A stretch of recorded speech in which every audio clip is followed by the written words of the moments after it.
Hello there, everybody, and welcome. This is Adrian. Thank you so much for joining me today. And today we're going to be looking at the new patch notes for Stellaris Update 1.2, the Asimov update.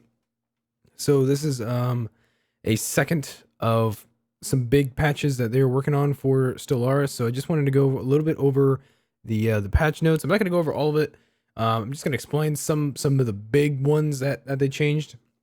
So let's see here. We have the official change log. This is on the forum at Paradox Plaza. I will leave a link in the description for you guys. So let's see. Some of the important changes. They added defensive pacts so that you can form defensive alliances with another empire. Let's see. They have non-aggression pacts, migration treaties, support independence, and guarantee independence. They're now diplomatic actions instead of trade deals. So you don't have to offer them for a duration or for a barter as you did previously. It's either yes or no. It's either they're going to support these things or they're going to not support them, right? Let's see. They removed embassies and replaced it with trust. Trust builds over time from having active diplomatic treaties, such as a non-aggression pact or an alliance, and increases opinion by up to 100%. So you can't just improve relations, I guess, anymore. There's certain actions that you have to take diplomatically in order to build up an opinion. It's kind of weird. I think that's a little strange, but okay. Let's see. Federations now vote on wars and new members. Previously, if I'm correct, it was that anybody could join a federation upon invite, and the federation leader could declare war unilaterally. So he didn't need the permission of any other people in the federation.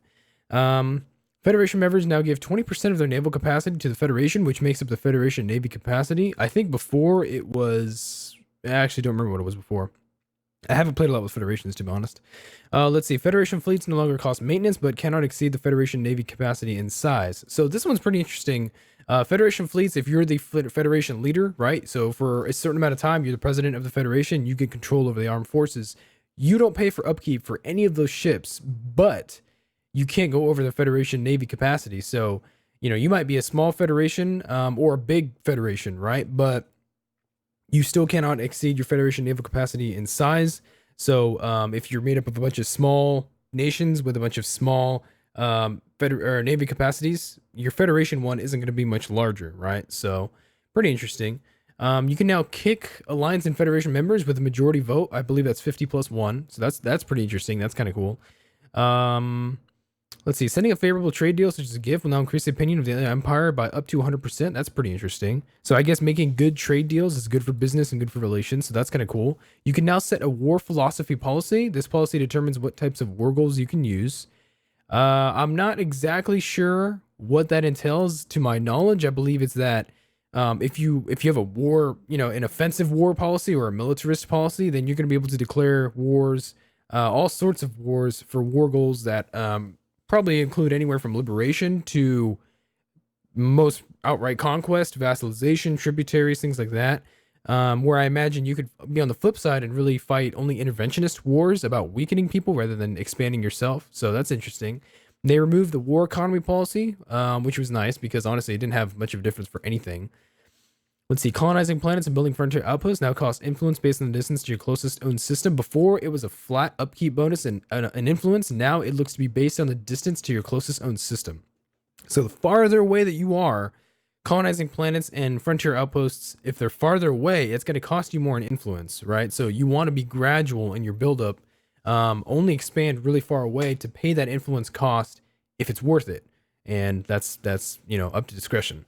Let's see. Borders are now open to everybody by default, but can be closed through diplomatic action. That's pretty nice. This was a serious problem in the previous Stellaris game. Eventually, once people grew large enough and borders started to shape out, you couldn't explore anymore. You had to actually ask people for access, and they usually said no unless you had a really good deal or something good to offer. So this one's pretty nice. Empires will close borders to rivals, and fallen empires will never open borders. That's pretty interesting too.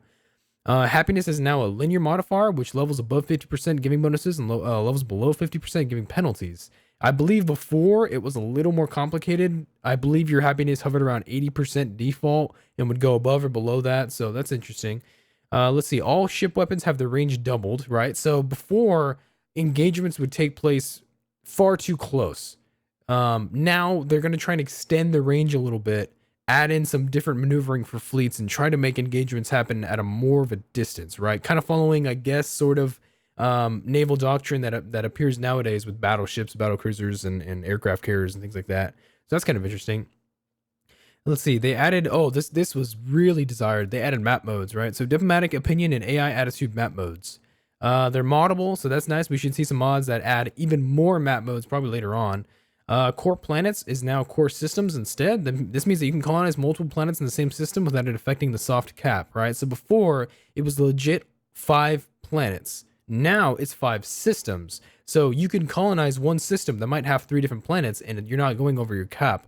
That's pretty nice. That's going to help out with growing tall. So you won't be using sectors, I don't think, as fast. That's kind of nice. There'll be a little more of an early to mid game, which is enjoyable. This is a weird change. Pops receive a minus 10% happiness penalty while the Empire is in an offensive war. That's a weird one because I haven't checked fully in the changes down below. But I'm wondering if militarist pops don't get that modifier. I don't know if that's true or not. It seemed like a weird change if they didn't. You know, I believe that if you have a militaristic population, they're not going to be unhappy about going to war. They might actually be happy about it, right? Especially since there's no, quote, war exhaustion in this war, or in this game, in Stellaris. That's a weird change. I don't know if I agree with that one. That one's weird. Let's see. These are some more general changes. Ship designs with excess power gain a small bonus to damage, speed, and evasion. So that's nice. So if you have ship designs that don't have 0 power, you're getting a bonus to damage, speed, and evasion, right? So having more power and having better reactors is now really, really good. Grand Admiral achievement requires... Oh yeah, that's important. Alliances and federations can have vote to kick a member. That's pretty successful. Or that's pretty interesting. That's kind of nice. Let's see. So now we have aggressive behavior, defensive behavior... Ship combat computers. Okay. Alrighty. Let's see here. Fleet merging has been improved and should prioritize certain fleets better. And that doesn't tell me much. Spaceports can now be dismantled. That's pretty nice. You can, yeah, I didn't have a problem with that, but that's nice to know that you can do that. Taking a tributary now makes you guarantee their independence for 10 years without cost. That's pretty cool. Migration time was changed into migration speed. Okay. Added a regulated slavery policy option, regulated xeno-slavery policy option. Only collectivists can now enslave their own species. That's pretty interesting too, huh? Frontier outposts are destroyed if the last known planet in a system changes owner through war. That's nice as well. Let's see. Any new traits? Okay, so we have some new war goals. So these are pretty interesting. Make tributary. So you can now take tributaries in wars. A tributary is a type of subject that pays 20% of their energy credits and mineral income to their overlord, but they do not join their overlord's wars and are free to declare their own wars and colonize planets. So that's nice. It's not like a vassal. I don't think you can actually integrate these subjects here, but they're nice to give you money. So I imagine that would come in handy quite a bit to make people tributaries. Abandoned planets. You can force... Oh, if your policies allow purging, you can force an enemy to abandon a planet, destroying the planet and its pops in the process, right? So that's nice. Humiliate. You can humiliate enemy empires, and, you know, not much to say there. They give you check of influence, and they get a negative modifier. That's pretty nice. Open borders, force the Empire to open their borders to you for 10 years. That's very nice. Stop atrocity, forces the other Empire to ban slavery and purging. That's pretty nice. I imagine a lot of democratic nations will probably take that on. Space nomads. So there are supposed to be space nomads now. There's supposed to be more of them, but you're supposed to encounter them more often, and they're supposed to have unique events and things associated with them. So that's pretty cool. I guess when you're bordering other empires, you have what they call diplomatic incidents. Certain things will happen between you and other empires that might give you like a casus belli, or you might get improved relations or bad relations. So that's pretty cool. They talked about some stuff in, let's see here. These are slave factions. They got rid of the old slave faction, and now you have 2 types of slaves. You have docile slaves who are relatively content with their situation, and you have malcontent slaves who obviously want freedom. So that's pretty interesting. They have an emancipation faction for non-slave pops, right? So abolitionists. And then the more emancipationists there are, the stronger the malcontent slaves will feel. So that's pretty cool. Let's see. Enslaved pops move between 2 factions with dissatisfied slaves gravitating toward the malcontent slaves. That's pretty cool.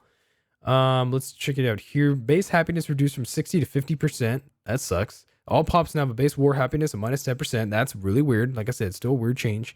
Emergency FTL cooldown increase from 12 to 30 days. Holy shit. That's hell of. So this was a problem when you and the enemy had faster than light emergency travel, is that you could catch up to them and they would just warp out real quick once again. So they increased this from 12 to 30 days so that if you're able to catch the enemy fleet, they're pretty much gone. They're pretty much done. 12 to 30 days is a huge amount of time. Let's see. Habitability of planet classes 2 steps removed from your species primary type increased from 20% to 40%. Wow, that's nice. Okay, so you can go from, say, a continental world to like an arid world. Arid used to be 20% habitability, now it's 40%, so it's not bad. It's all right. Leaders will no longer gain any additional traits from leveling up if they already have 3 or more. Wow, so you can have 3 traits. Okay, so you don't get any more for that. That's interesting. Grand Designer Propaganda Edict can now be used by everyone. Fanatic collectivists were previously prevented from using it. That's pretty interesting too. What's up here? Mineral deficit effect increased from negative 33 to 50%. Okay, so having deficits is a lot worse than it was before. So you got to be careful with that. Don't have deficits. Comet, yeah, comet sighted. Yep.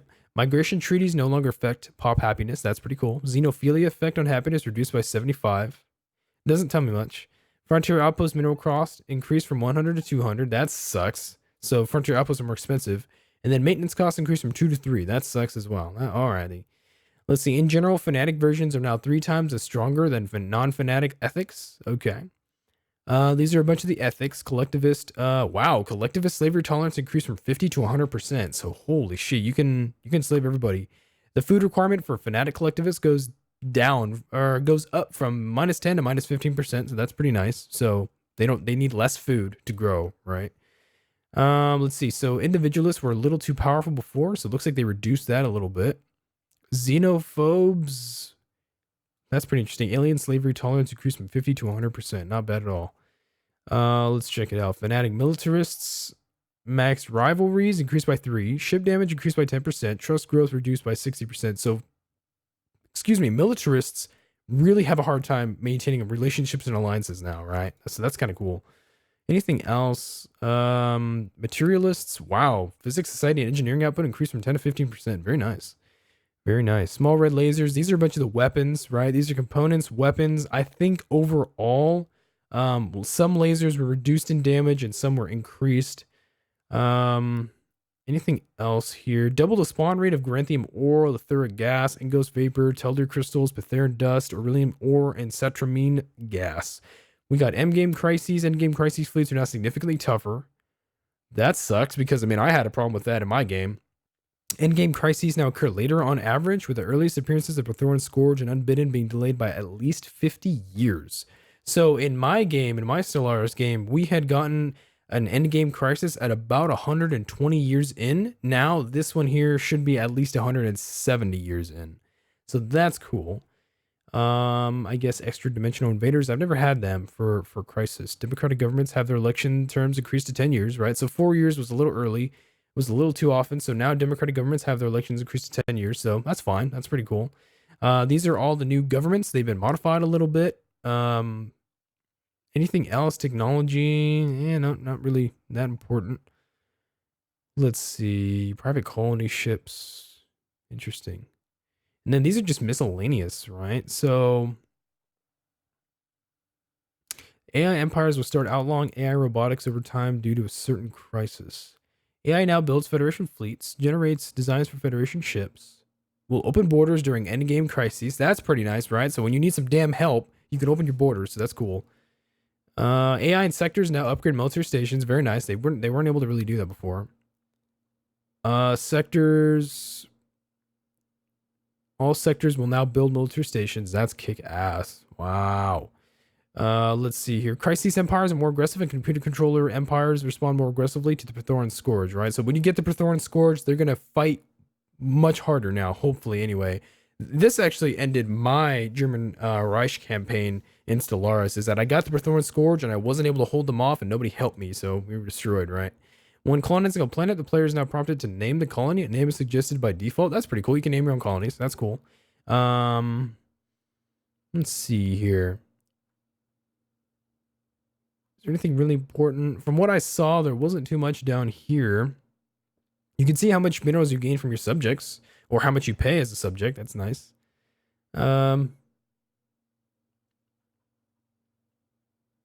Anything else? This is about modding. These are about triggers. This is about performance. Apparently they improved, sorry, I can't talk. They improved the performance in a lot of different views, right? The factions view, fleet view, sector AI's monthly updates. AI calculations were a bit better. So a lot of people had some problems with performance, so that's nice. We got some graphics changes. The galaxy background used in solar systems now changed depending on the type of star and star's position in the galaxy, so that's pretty nice. Before, mostly the skybox looked the same in the background, but now it's going to be a bit different depending on what galaxy you have, so that's cool. So that's about it. Yeah, that's the patch notes. I'll leave a link in the description below, and I think I'll probably start up another Stellaris campaign sometime soon. That'd be pretty cool. Let me know if you guys want to see like a military republic or like a democracy or something like that. I was leaning towards a democracy because I haven't done one yet, so we'll see how that goes.